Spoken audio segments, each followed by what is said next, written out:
Hey guys, welcome to my channel. It's your girl Tishay. Once again, we're here to discuss Baddies West, Stunna versus everybody. This is something you're very much interested in getting a scoop on, as well as, getting to hear my intake and opinion on certain events that happened on this episode. Please go ahead and first of all smash the subscribe button if you're new to my channel. And without wasting much time, let's delve right in.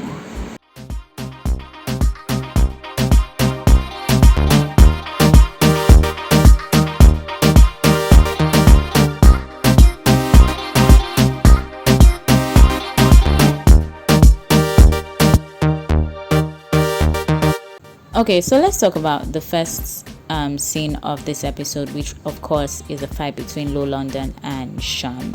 I found this episode a little bit displeasing to watch because, at the end of this fight, which obviously, of course, was not the last fight between Lolondon and Sean, but at the end of this first round, Lolondon really got beat up in the sense that, at the end of the fight, she had these lumps on her forehead that made her look very funny. I did feel pity for her because, it was so obvious that she didn't see that coming, right? Now, yes, I know that we all have our opinions as to, this whole scenery, right? For me, in my opinion, I would say the beating Lolondon got from Sean was very, it was expected, yes, but it was not necessary because, like I mentioned earlier in my previous video on the previous episode, the thing with Sean is, Sean has a lot of maturity to do because, assuming she was mature enough, she would have known that Lolondon was just trying to communicate her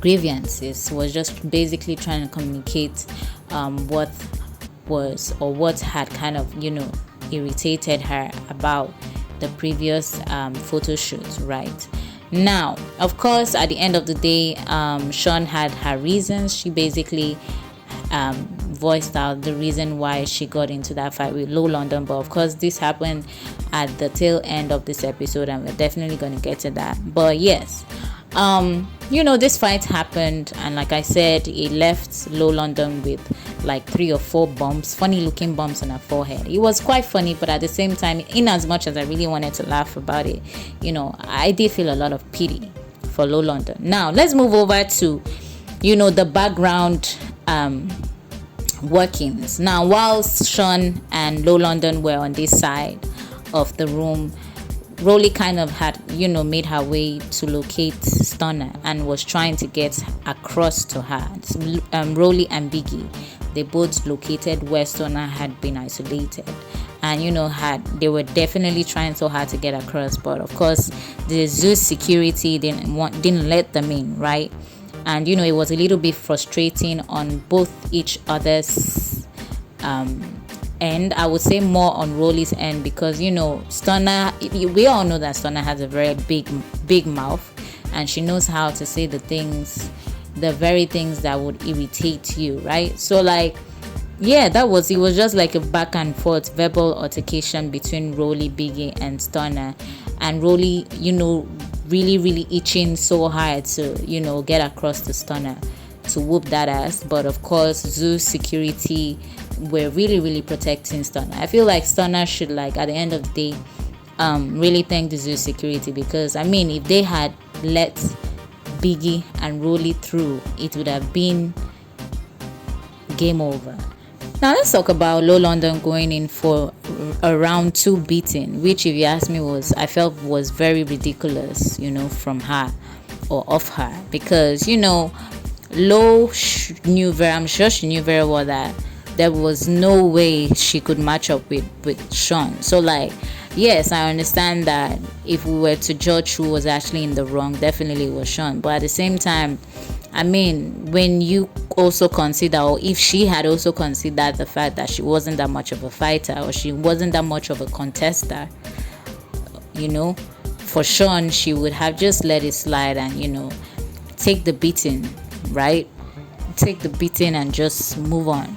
But no, Lo decided to like go in for round 2, and she got beat up a second time. And this time around, I really feared for her, because I saw Sean kick her in the face, and that was for me very triggering, because I mean, anything could have gone wrong at that point in time. She could have probably lost an eye or something. So, but yeah, let's talk about that. Let's also talk about the fact that it did seem like DJ Sky was more than a babysitter to Sean. It did seem like DJ Sky was options as, because after the first fight between Sean and what's her name, Lolondon, I saw DJ Sky helping Sean adjust her hair, and after that it didn't even stop there. When Sean wanted to go in for like round 2, I saw Sean authoritatively ask DJ Sky to take off her diamonds, her chains, and she did. So I was like, was this the whole, I mean, after all, in her testimonial, DJ Sky said she was there to like hold Sean down and try to control her, but like it did seem like that wasn't really why she was even there, because I mean, she was doing the exact opposite. Now, without wasting much time, let's just move over to Tommie's arrival into the whole chaotic and rowdy scenery, and trying to get updates on what was happening. And of course, after she had realized or found that Rolly and Biggie were trying to get through to Stunna, she immediately dropped her drink and her shades. I was like laughing and rolling on the floor, because I just knew that once Tommie gets to know that, oh, there's a fight about to break down and it involves Stunna, she definitely was gonna hop in, and exactly that was what she did. So yeah, Sean at some point kind of like got into the whole mix, and was allowed to enter Stunna's room and basically just asked Stunna if she was gonna accept a one-on-one, so the whole ruckus could just come to an end. And she agreed to it. So yes, it was like a one-on-one. It started with Rolly went in and exchanged hands with Stunna. Tommie also went in and did her thing, and I missed Tommie fighting with Stunna. Rolly kind of like snuck in and threw some punches again at Stunna, and then after that, after the security broke them off, Tommie went in again for like another round with Stunna.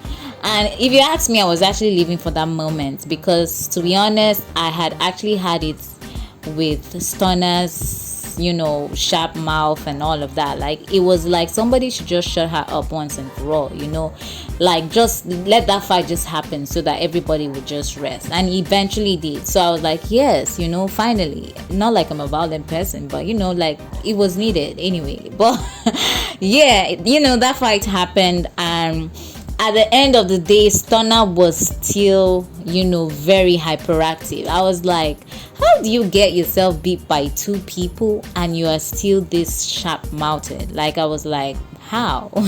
But yeah, I didn't see Biggie going for her punch, and if you ask me, I felt like that was a little bit hypocritical from her own end, because this is somebody that was, I feel like this whole ruckus between Stunna and Rolly started from Biggie. So like, how is it that you're the one that started or instigated this whole issue, and then when it was time to actually exchange hands, you fell back?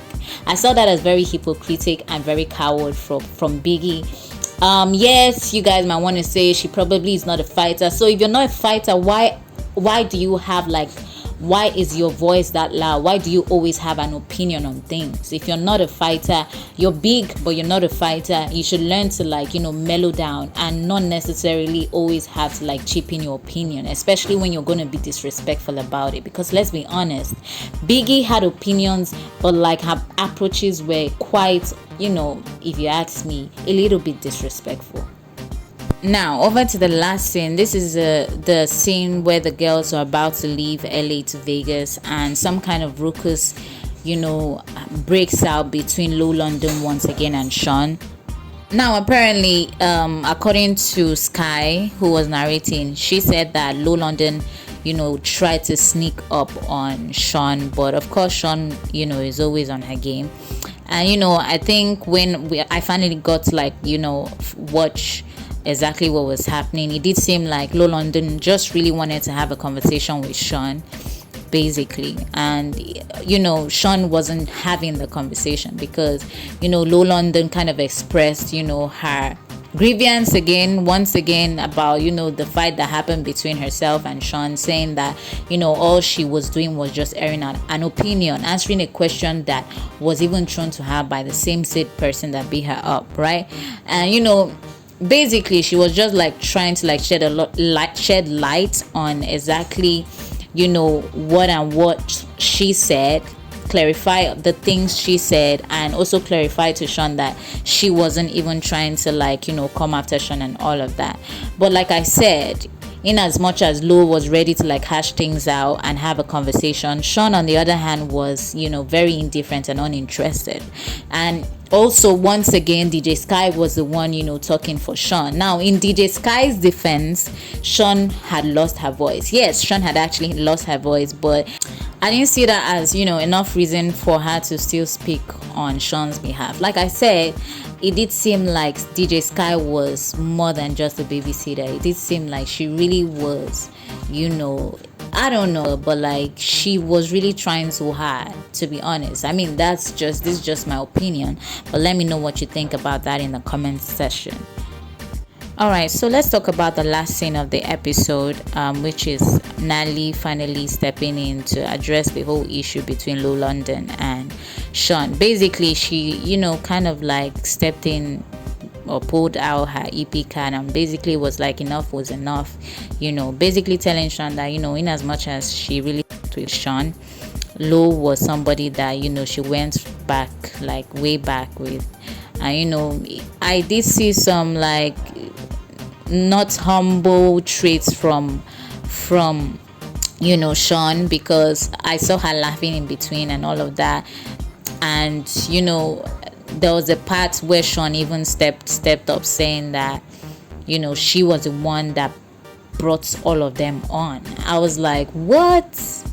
I mean, there was, I have to say, if you ask me, there was a whole new shift between the Sean in this season and the Sean in the previous season. The Sean in the previous season was more humble, and yeah, she still had that fire in her, but at least she still had some kind of regard towards Nally. But the Sean in this season was she didn't give a fuck about anybody, basically. And it did seem like she really had placed herself on some kind of pedestal, right? She was above all these other girls that were on that season with her. But yeah, moving straight to the conversation or the mini get together that Nally kind of set up for the girls to hash things out so they could finally move on to doing the actual most important things they were there for. The girls actually took the opportunity to talk about their differences. Sean, for one, finally spoke out, telling lolondon that she didn't appreciate the tone lolondon used in airing her opinion, that it wasn't about the opinion, it was about basically the approach, the mannerism, according to Sean, that basically Lo came a little bit aggressive when she was talking about time being wasted. So yeah, they kind of hashed that out. Lolondon clarified that she wasn't even coming at Sean in that type of way, and like I said, it was an opportunity they actually took the most of, or made the most out of, because at the end of the day I saw them both hug, and not just a side hug, they actually gave each other a full hug, and that was it. And now over to Rolly, Biggie, and what's her name, Stunna. They also got the opportunity to address the issue. According to Stunna, she was being, first of all, Rolly had no reason to have taken what she said so personally. And then for Biggie, in as much as Biggie according to Biggie said she only just basically dished out a constructive criticism that Stunna couldn't take, and Stunna was like, it's the mannerism used in saying it. Basically, Stunna was like, Biggie didn't come correct, or Biggie wasn't saying it correct, in the right way, that Biggie was, speaking to her like she was her mom and all of that. So yeah, not to dwell so much on that, because, I've already lapsed the time for this video. But yeah, they actually got the opportunity as well to to address the issue. And I would say that, no resolve was actually met for these three ladies. Now, the last scene actually for this episode was Biggie, basically crying about the previously held conversation between herself and Stunna. According to Biggie, the reason why she was crying was that she didn't like the way Stunna kind of twisted the whole narrative and made it seem like she was the one at fault, and basically made it seem like she was the one that needed correction. Now, when I heard this, like I said, Biggie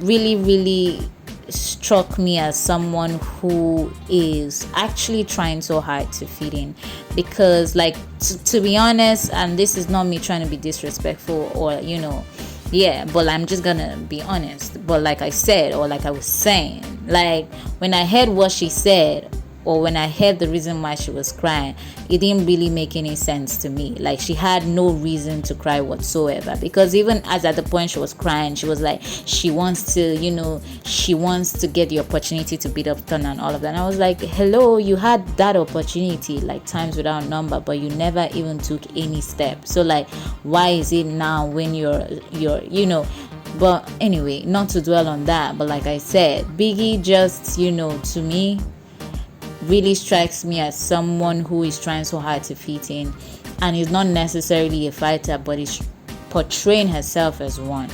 I see Biggie as a very very soft-shelled person, but is really just trying her best to not make it visible. But let me know what you think in the comment section.